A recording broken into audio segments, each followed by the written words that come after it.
नमस्कार मेरे प्यारे दोस्तों, आप सभी का हमारे यूट्यूब चैनल ज्ञान बाय नरेश में स्वागत है। तो आज जो हम बात करने वाले हैं वह बात करेंगे कि घर्षण बल क्या होता है और उसका मतलब क्या होता है। तो देखते हैं, कुछ इसको उदाहरण से समझते हैं कि घर्षण बल का मतलब क्या होता है। तो घर्षण बल का मतलब होता है, इसको हम एक डायग्राम बना लेते हैं। जैसे मान लीजिए क्या है, एक कोई टेबल है, ठीक है। इस टेबल के ऊपर क्या है, एक ये बॉक्स रखा हुआ है और यहाँ पे क्या है, एक व्यक्ति है जो इस पे क्या करता है, मान लिया बल F लगा देता है, ठीक है।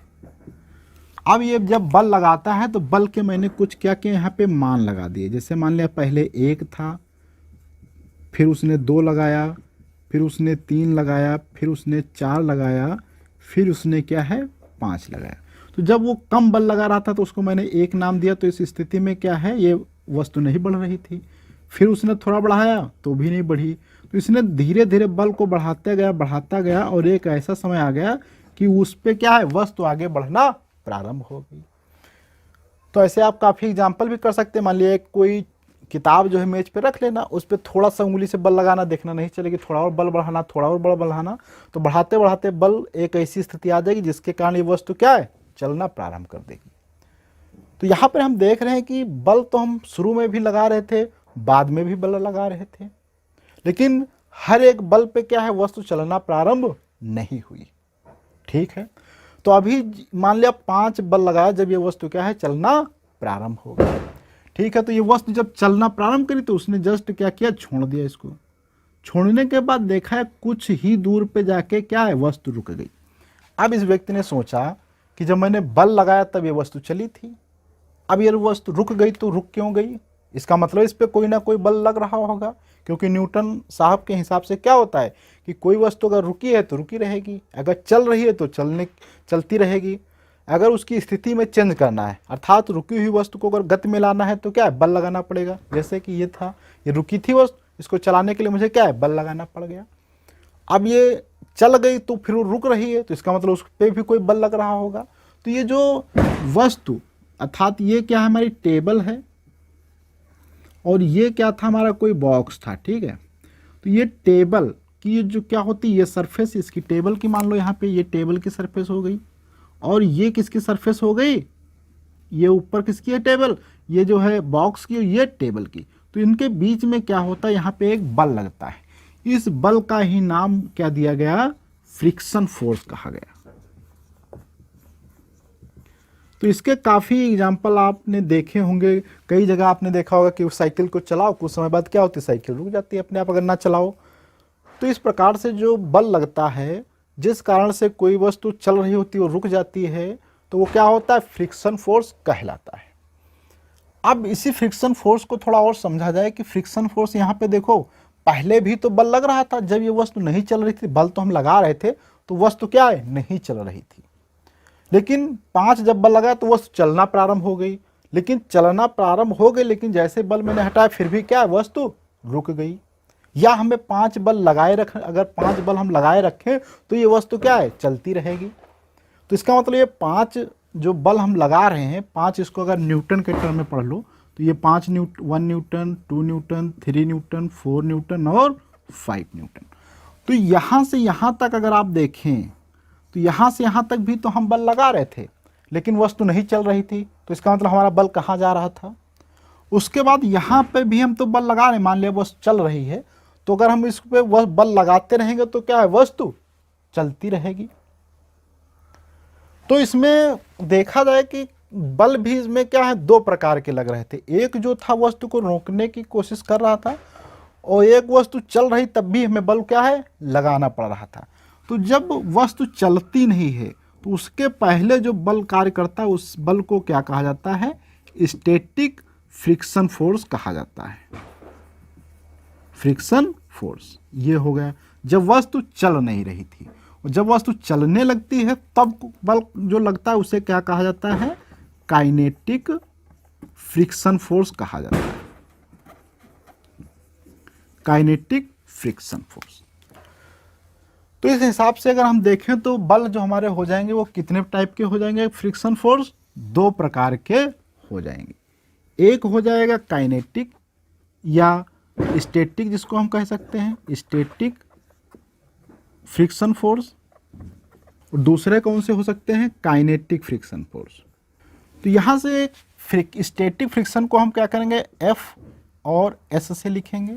काइनेटिक को क्या है, हम F और K से लिखेंगे। केवल फ्रिक्शन फोर्स को स्मॉल f से ही लिखते हैं।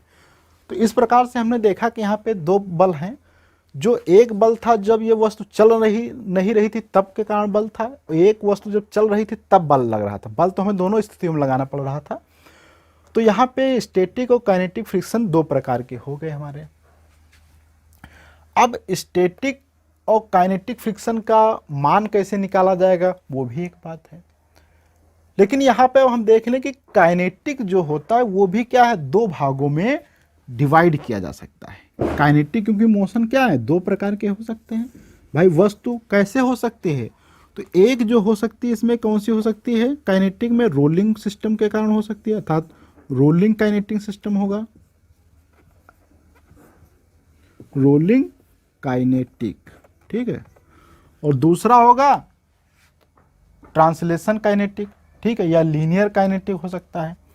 तो लीनियर काइनेटिक, तो ये लीनियर काइनेटिक हो सकता है, ठीक।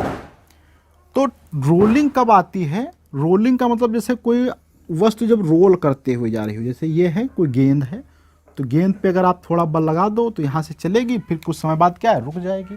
तो ये क्या हो जाएगी, रोलिंग यहाँ पे फोर्स लग रहा होता है, अर्थात रोलिंग काइनेटिक फ्रिक्शन फोर्स कहा जाता है।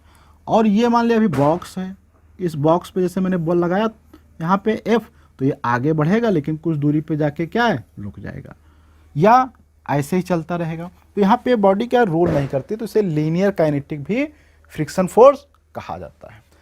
तो इस प्रकार से हमने देखा कि फ्रिक्शन फोर्स दो प्रकार के हो सकते हैं, एक स्टैटिक फ्रिक्शन फोर्स और kinetic friction force. Kinetic friction force भी दो प्रकार के हो सकते हैं, रोलिंग काइनेटिक और लीनियर काइनेटिक।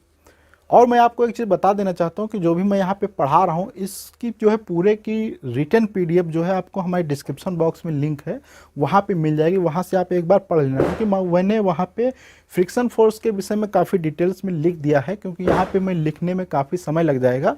तो मैं यहाँ पे केवल समझाने की कोशिश करता हूँ और उस लेवल का समझाऊँगा जिससे आप न्यूमेरिकल क्वेश्चंस कर सकते हैं, और काफ़ी याद करने वाले पॉइंट जो होंगे वो आपको वहाँ पे मिल जाएंगे। आप वहाँ से एक बार अगर पढ़ लेते हैं तो आपका फ्रिक्शन फोर्स काफ़ी कॉन्सेप्ट क्लियर हो जाएंगे। और अगर हम बात कर लें कि जो फ्रिक्शन फोर्स है वो कहाँ कहाँ पे लग सकता है, कि तो अगर इसकी बात करें तो हम जानते हैं सामान्यतः तीन प्रकार की क्या होती है, पदार्थ की अवस्थाएं होती हैं। एक लिक्विड होती है, दूसरी कौन सी होती है, गैस हो सकती है, और आपका सॉलिड हो सकती है, ठीक है। तो यहाँ पे हम जो बात करने वाले हैं कि अर्थात तो फ्रिक्शन फोर्स कहाँ पे लगेगा। तो सबसे पहले अगर हम बात करें ड्राई फ्रिक्शन, ठीक है, ड्राई फ्रिक्शन।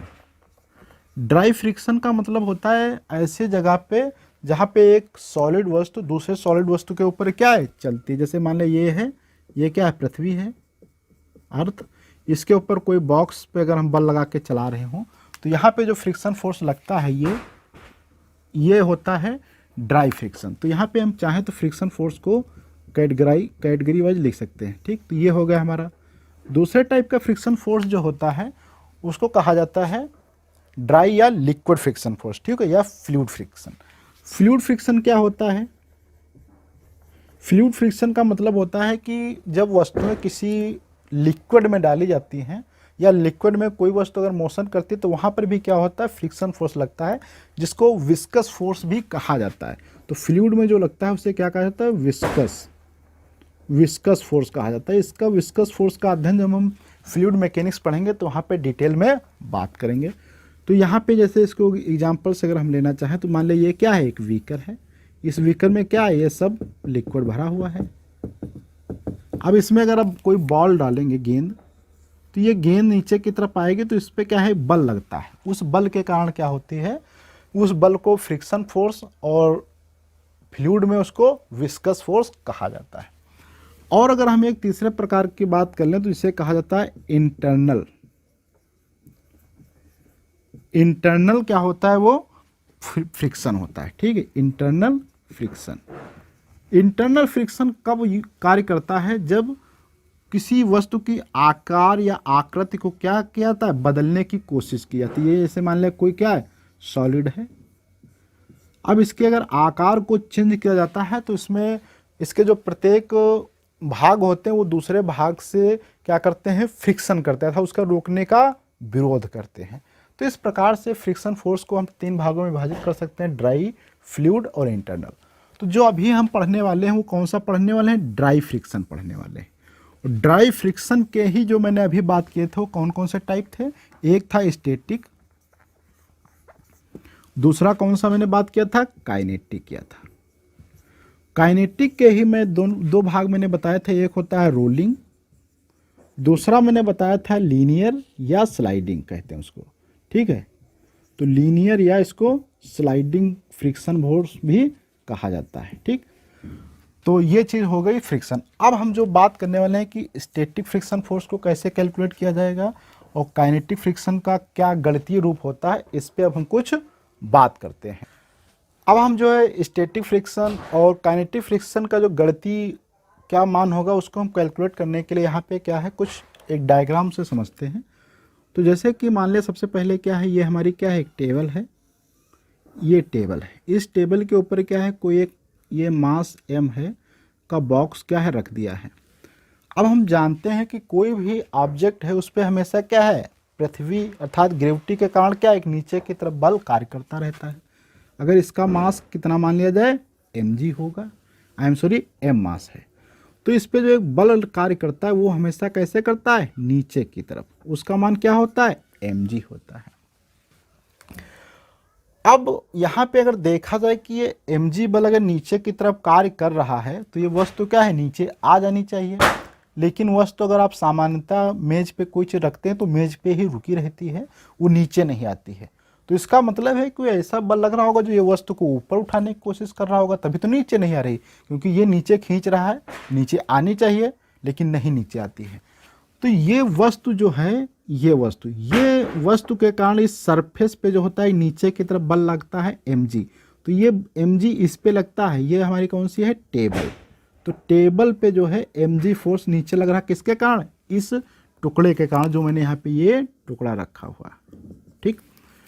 अब इस मेज के कारण क्या होता है, ऊपर की तरफ बल कार्य करता है, क्योंकि अगर बल ऊपर नहीं कार्य करेगा तो नीचे ब्लॉक आ जाना चाहिए, लेकिन नहीं आता। इसका मतलब एक ऊपर की तरफ बल कार्य करता है, जिसे n से लिखा जाता है। इसका मान कितना, इसे क्या कहा जाता है, नॉर्मल रिएक्शन कहा जाता है, ठीक है, नॉर्मल रिएक्शन। ये नॉर्मल रिएक्शन, अब ये देखो क्या है, ब्लॉक ना ऊपर जा रहा होगा ना नीचे आ रहा होगा। तो न्यूटन का नियम कहता है कि जब कोई वस्तु स्थिर है अर्थात उस पर सारे बल क्या होते हैं, जीरो होते हैं। अर्थात अगर उसकी स्थिति में चेंज नहीं आ रहा है, इसका मतलब उस पर रिजल्टेंट बल का मान कितना होना चाहिए, जीरो होना चाहिए।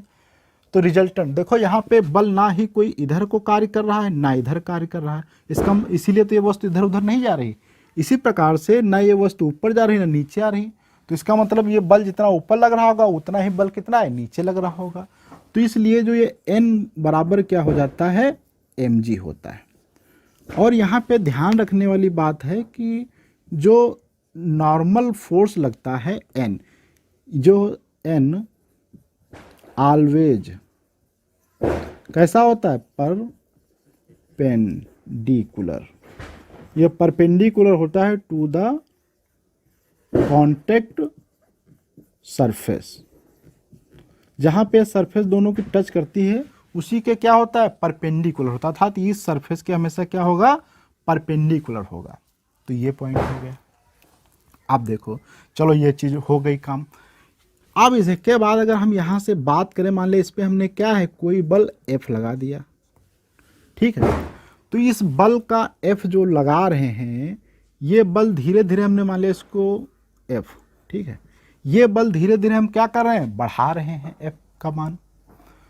और ये धीरे धीरे बल जो होता है हमारा बढ़ता जाता है, लेकिन एक ऐसी स्थिति आ जाती है जिसके बाद ये मोशन करता है। अर्थात बल, हर बल पे क्या है, ये मोशन तो नहीं करता। जैसे मान लिया 1 न्यूटन लगाया, 2 न्यूटन लगाया, जैसे ही हमने क्या किया 3 न्यूटन लगाया, ये वस्तु चलना प्रारंभ कर देती, यहाँ तक नहीं लगाती।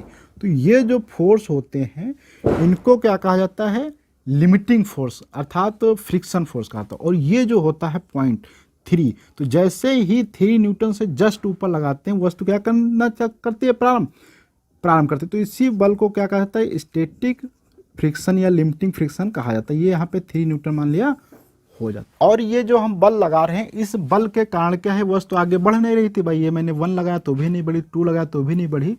तो इसका मतलब है यहाँ पे क्या है, एक अपोज करने वाला बल लग रहा था। इसको क्या कहा जाता है, फ्रिक्शन फोर्स कहा जाता है। और ये एस लिखा मतलब स्टैटिक फ्रिक्शन फोर्स है, ठीक है। तो ये स्टैटिक फ्रिक्शन फोर्स कार्य करता है और एक ऐसी स्थिति आ जाती है कि 3 न्यूटन फोर्स जैसे ही एक निश्चित मान से ऊपर थोड़ा भी ऊपर होता है, मान लिया 3 है, 3 को मैंने क्या दिया है, लिमिटिंग स्टैटिक फोर्स है, ठीक। अब जैसे ही 3 दशमलव मान लिया, अगर आप 0.01 लगाएंगे, जैसे ही वस्तु क्या है, चलना प्रारंभ कर देगी। तो अर्थात यहाँ पे अगर देखा जाए तो एफ एस जो होता है स्टैटिक फ्रिक्शन फोर्स, ये हमेशा लिमिटिंग फोर्स से क्या होता है, कम या बराबर रहता है, ठीक है। जैसे इसे कम या बराबर लगाओगे वस्तु क्या नहीं चलना प्रारंभ करेगी, जैसे ही इससे थोड़ा ज़्यादा कर दोगे अर्थात इस कंडीशन में वस्तु क्या होती है, आपकी रेस्ट में ही रहेगी, ठीक है। तो ये हो गया। अब इसके बाद अगर बात करें कि जैसे ही एफ एस से थोड़ा भी ज़्यादा करेंगे, अर्थात एफ एस जो होता है हमारा greater than F S M, बहुत कम, थोड़ा भी ग्रेटर कर दो वस्तु क्या हो जाएगी, मोशन में आ जाएगी। ये पॉइंट हो गया। अब ये जो फ्रिक्शन फोर्स अर्थात स्टैटिक फ्रिक्शन फोर्स होता है, इसका मैथमेटिकल जो मान है, एक्सपेरिमेंटली देखा गया कि स्टैटिक फ्रिक्शन फोर्स जो होता है वो प्रोपोर्शनल किसके होता है, नॉर्मल रिएक्शन के होता है। और जब भी यहाँ पे हम नॉर्मल ये हटा देते हैं प्रोपोर्शनलिटी साइन, तो यहाँ पे एक कांस्टेंट लग जाता है और ये n हो रहता है। ये n जो होता है इसे क्या कहा जाता है, स्टैटिक फ्रिक्शन कोएफिशिएंट कहा जाता है। कोएफिशिएंट ऑफ फ्रिक्शन भी कहते हैं, क्या कहते हैं, कोएफिशिएंट ऑफ फ्रिक्शन, ठीक है।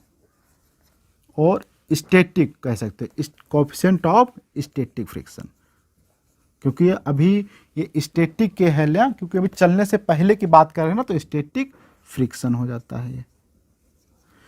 तो इस प्रकार से, और अगर हम यहाँ पे एफ एस का मान क्या है, म्यू एस तो रहेगा ही, और एन के स्थान पे वहाँ से रख दे तो क्या हो जाएगा, एम इंटू जी हो जाएगा। तो इस प्रकार से आप जो है स्टैटिक फ्रिक्शन फोर्स का मान निकाल सकते हैं। अगर आपको स्टैटिक फ्रिक्शन कोएफिशिएंट का मान पता हो, द्रव्यमान पता हो और ग्रेविटी पता हो। और साथ में अगर हम यहीं पे एक और बात कर लेते हैं कि काइनेटिक फ्रिक्शन कैसे कैलकुलेट करेंगे, तो काइनेटिक फ्रिक्शन को मैंने एफ के से लिखा था, ये भी सेम ऐसे ही होता है। इसका मान जो होता है म्यू के इंटू एन होता है।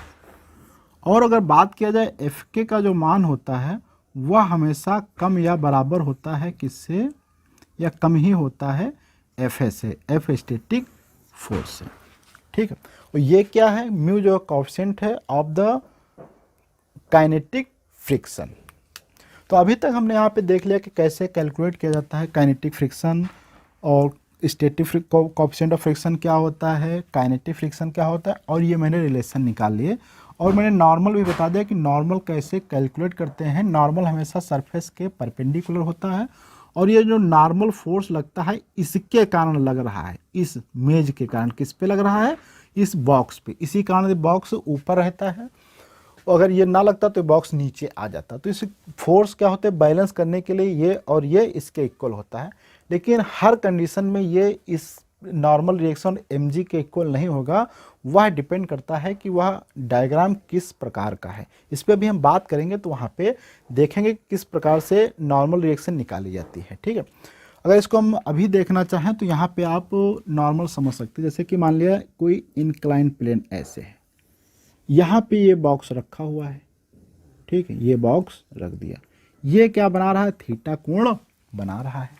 अब देखो इसका द्रव्यमान कितना, मान लिया स्मॉल m ही, यही बॉक्स सेम है, तो यहाँ पे ये mg हो जाएगा नीचे की तरफ, ठीक है।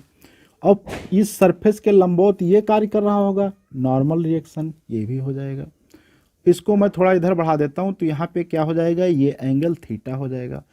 अब ये mg का, तो एक इसका इधर कंपोनेंट आ जाएगा, क्या हो जाएगा, mg साइन थीटा हो जाएगा। और इधर कितना आ जाएगा, mg cos थीटा हो जाएगा। तो यहाँ पर अब आप देखेंगे कि जो नॉर्मल रिएक्शन का मान है वो कितना है, mg cos थीटा है। तो इस हिसाब से जो है डिपेंड करता है कि आप जो है कौन सा क्वेश्चन या किस कंडीशन में क्वेश्चन सॉल्व करते हैं, इसलिए वहाँ पे नॉर्मल रिएक्शन अलग अलग होते हैं। तो इसलिए नॉर्मल रिएक्शन वहीं पे हम कैलकुलेट करेंगे जिस प्रकार का हमें न्यूमेरिकल दिया होगा। अब हम बात करते हैं कि एंगल ऑफ फ्रिक्शन और एंगल ऑफ रिपोज क्या होता है और इनका क्या मतलब होता है। तो एंगल ऑफ फ्रिक्शन को अगर हम समझें तो मान लिया यहाँ पे क्या है, ये हमारी कोई अर्थ है या कोई टेबल मान लिया है। इस टेबल के ऊपर मैंने एक ब्लॉक रख दिया जिसका मास कितना दिया गया है, m दिया गया है। ठीक, इस ब्लॉक के नीचे कारण क्या होगा, नीचे की तरफ एक फोर्स mg लग रहा होगा, जिसको मैंने नीचे की तरफ ये mg दिखा दिया है। अब यहाँ पे क्या हो रहा होगा कि मैं जब इधर से कोई यहाँ पे बल लगा रहा हूँ, कोई भी बल मान लिया F लगा रहा हूँ, उसके कारण क्या एक इधर की तरफ बल लग रहा होगा। तो एक ऐसी स्थिति आ जाएगी कि जिस बल से ऊपर थोड़ा भी बल हम लगाएंगे ये वस्तु क्या है, चलना प्रारंभ कर देगी। मान लिया हमने बल का मान क्या है, धीरे धीरे बढ़ा रहे हैं, एक ऐसा मान आ जाता है कि वस्तु क्या करती है, मोशन में आ जाती है। तो अर्थात FSM से थोड़ा भी ग्रेटर लगा दो कौन सा फोर्स, F, तो ये वस्तु हमारी क्या करना, चलना प्रारंभ कर देगी। ठीक, तो ये जो बल का मान है ये, ठीक, इसको मैं, और यहाँ पे जो रिएक्शन ऊपर की तरफ एक लगती है उस रिएक्शन को मैंने यहाँ पे ऐसे दिखा दिया है, ये रिएक्शन N हो जाएगी, ये रिएक्शन N है। और ये जो फ्रिक्शन फोर्स पीछे की तरफ लग रहा है, अगर मैं इधर बल लगा रहा था तो इसे क्या कहते हैं, FSM, तो ये मैंने FSM लिखा है। तो यहाँ पे ये है वेक्टर और ये भी वेक्टर क्वांटिटी, क्योंकि फोर्स क्या होती है, वेक्टर क्वांटिटी होती है। तो ये जो रिजल्टेंट होता है इसको मैंने यहाँ पे क्या लिखा है, R लिखा है। ठीक, ये रिजल्टेंट किसका है, N और इस फ्रिक्शन फोर्स का। तो जैसे ही इनका रिजल्टेंट जिस पे मोशन प्रारंभ कर देता है तो उससे पहले का जो बल होता है, जो जितना फ्रिक्शन का फोर्स का मानो जिससे थोड़ा भी ऊपर होने पे क्या है, मोशन में वस्तु आ जाए, तो उस बल को क्या कहते हैं, लिमिटिंग स्टैटिक फ्रिक्शन कहते हैं। और स्टैटिक लिमिटिंग का फ्रिक्शन का जो मान होता है किसके साथ में, N के साथ में, अर्थात इनका रेशियो FSM/N, और FSM का मान μSN होता है, तो μSN यहाँ पे रख देते हैं, N से N कट जाएगा, μS आ जाएगा। तो ये tan लैम्डा के बराबर, और इस एंगल को हम कैसे लिखते हैं, एंगल ऑफ फ्रिक्शन को लैम्डा से। तो एंगल ऑफ फ्रिक्शन बराबर क्या आता है, tan lambda is equal to μS आ जाता है। और ये जो होता है अगर कोई सरफेस बहुत ही स्मूथ है, स्मूथ मतलब वहाँ पे फ्रिक्शन ही नहीं है, तो लैम्डा का मान क्या होगा, 0। लैम्डा मान 0 मतलब फ्रिक्शन है ही नहीं वहाँ पे। ठीक है, ये चीज़ हो जाती है। अब हम समझते हैं एंगल ऑफ रिपोज क्या होता है। एंगल ऑफ रिपोज का मतलब समझ लो, यहाँ पे सामान्य भाषा में जैसे मान लिया ये क्या है, कोई इनक्लाइंड प्लेन है। ठीक है, इस पे मैंने क्या किया, वस्तु रख दी। अभी ये वस्तु क्या है, अभी जो है नहीं गिर, मतलब नीचे की तरफ नहीं आ रही, तो मैंने क्या किया, थोड़ा और कोण बढ़ा दिया, अब वस्तु रख दी। तो अर्थात मैं क्या कर रहा हूँ, इसको यहाँ से उठाना प्रारंभ कर रहा हूँ। ये हॉरिजॉन्टल से था, मान लिया कितना था, 5 मीटर पे था, अब ये मान लो 10 मीटर पे हो, और मैंने थोड़ा क्या किया, इसको उठा दिया। अब ये जैसे ही उठाते जाओगे तो एक ऐसी स्थिति आएगी कि वस्तु अपने आप क्या है, नीचे की तरफ चलना प्रारंभ कर देगी। तो मान लिया 15 मीटर पे जैसे मैंने इधर का भाग उठा दिया, अपने आप वस्तु क्या है, नीचे आना प्रारंभ कर देती है।